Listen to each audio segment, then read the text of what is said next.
and then the Financial Intelligence Authority, Mr. Were Samuel. I will start with the FIA, and my question is really short and brief. I want you to confirm to this committee if you have ever traced any amount of money that has come into Uganda and that money went into influencing, went into interference, went into threatening, went into misinforming, went into political engagements, went into recruitment as listed under the bill in 2.2. And if that money came, what actions did you take as the Financial Intelligence Authority, having traced that amount in the various parameters listed by government? I want you to tell us if that has ever happened. Now, to Bank of Uganda, you are independent in your operations. My understanding also is that you should not be influenced unduly by different pressures because of the central role you play as a bank. Under Section 4 of the Bank of Uganda Act, it may have changed, but one of your cardinal roles is to advise the government on monetary policies. My question is, did you get opportunity to advise government on the monetary implications of this shift regarding this bill? In other words, how have you interacted with the executive, particularly touching what you have presented to us, and how did they, if that opportunity was there, what feedback did you get from the executive? The second issue is the bill's attempts to regulate, I think, money supply, as you have stated. I think that's the core. They want to regulate. Now, this is also under the Act a sole or a core responsibility of Bank of Uganda to regulate monetary supply. So in this bill, the government is attempting to designate a department responsible for those inflows. If I am persuaded by the need for government to do that, and since Bank of Uganda is the regulator of money supply, wouldn't it have been appropriate that Bank of Uganda is the one designated to now regulate the monetary supplies in case the government was worried? Wouldn't it be rather than a minister? And I'm saying this because unlike fiscal policies, which are influenced by politics, you know, taxations and etc., my understanding is that monetary policies are purely technical matters that should not even come under the purview of any politician. Now, a minister of internal affairs, and I have prepared the list of all the ministers, I also know their qualifications. I also know that a minister can be anyone from senior 6 or an equivalent in this country.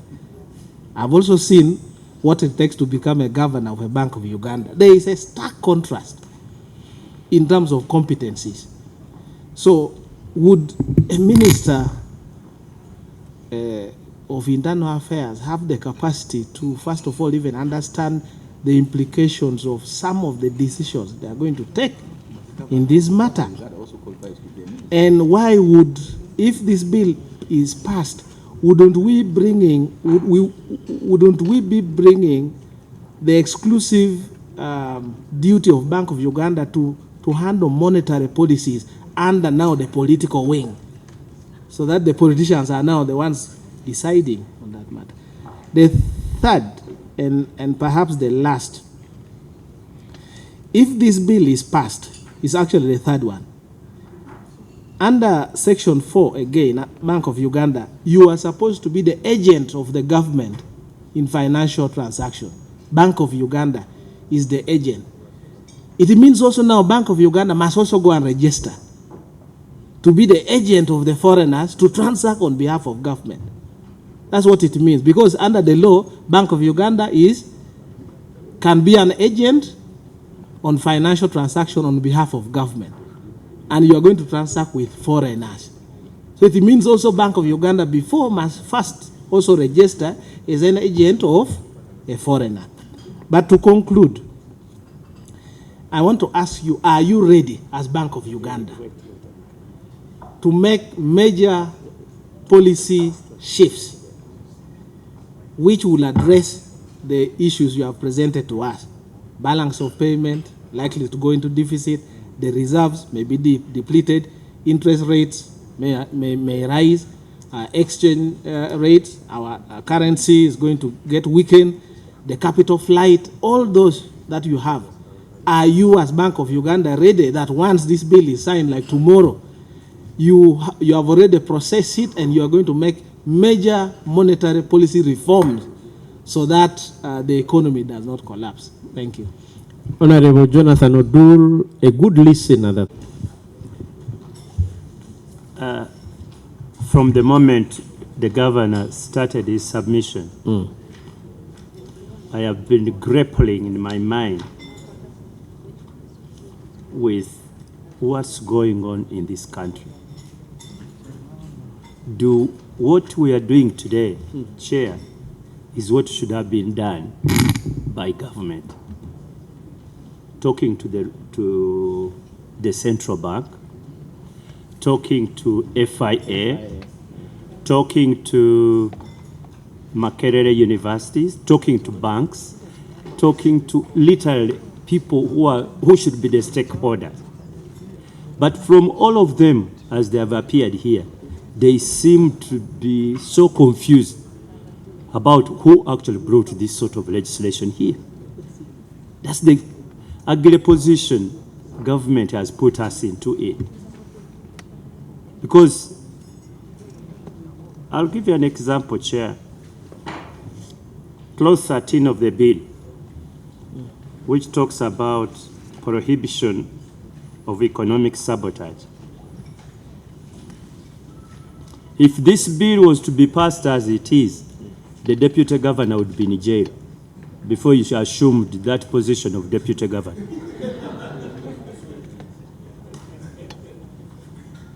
Professor Nwagaba, you agree with me? You would be in jail. I'm a keen observer and reader of public information, and I used to read a lot of your articles. And some of them could actually be interpreted as sabotage because they are so critical about some government policies. How on earth do you criminalize research and thinking and criticism for purposes of improvement, or abandoning a policy which is not working? If the Minister Kahindo Tafire had the courtesy maybe of talking to you, I mean Central Bank, maybe we would not be here today. You would have sorted out this sort of problem. FIA, I think you are doing a pretty bad job. Otherwise, why would we have this law if you people were doing what we mandated you to do?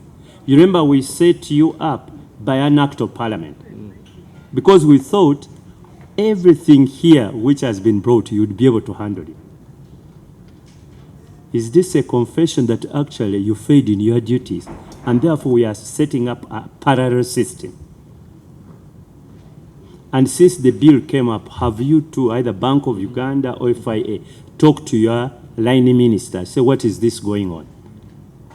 If you haven't, then you're not doing service to some of us. I think we should be doing other things. Let government come prepared after enough consultation. So the problem, Chair, is lack of consultation. Prior. Of course, prior. And the public should be extremely happy with us because we are doing what cabinet should have done or the minister should have done. Having said that, not to be critical, let us look at other jurisdictions that have had what we call over-regulation. Reducing substantially the inflows into Uganda. And if we reduce these inflows into Uganda, it means that our current account is deficit is even going to widen. And with the restrictions, there will be limited inflows in the financial account, which is going to make it very difficult for us to finance the widening current account balance. So how then does the balance of payments balance? We are going to have a substantial depreciation of the currency,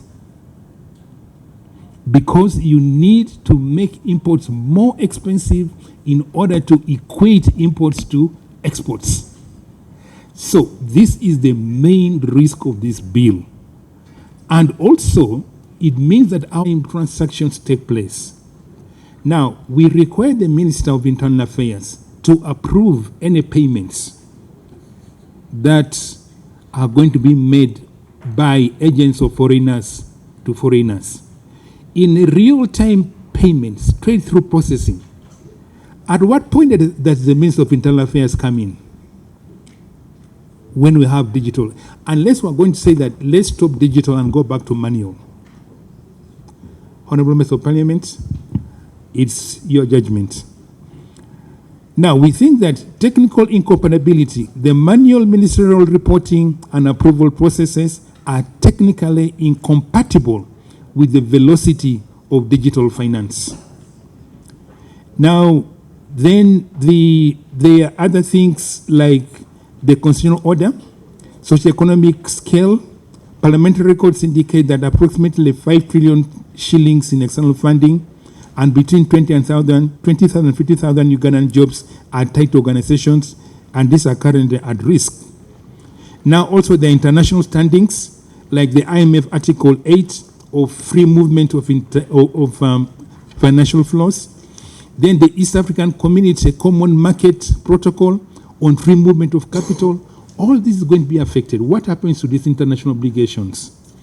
And then the risk-based approach that is required for Uganda to stay on the Financial Action Task Force grey list. What happens if we are going to have blanket regulations instead of the risk-based approach that is recommended? So Uganda's obligations set out in various international conventions and treaties with bodies including the IMF, World Bank, IADB, IFC, etc., whose articles of agreement, including those relating to privileges and immunities, are going to be affected by this bill. So what I was, in conclusion, Honorable Chairman, what are the strategic recommendations for the legislative requirement? To ensure that the bill is consistent with Uganda's long-term stability, the Bank of Uganda recommends the following refinements. 1. Affirmation of regulatory primacy.